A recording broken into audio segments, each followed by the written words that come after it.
Bata pa lang si Pacquiao, kita na ang talento niya.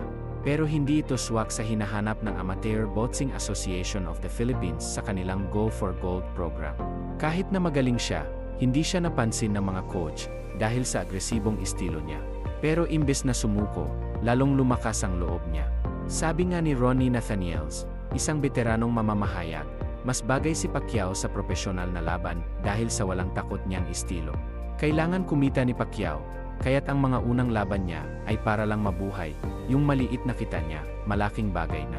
Ang kanyang pangalan ay sumikat sa bawat laban, at noong 1978, 3 taon pagkatapos maging profesional, nakuha niya ang kanyang unang world title. Ito ang simula ng walang kapantay na karera na magdadala sa kanya sa 8 magkakaibang weight divisions.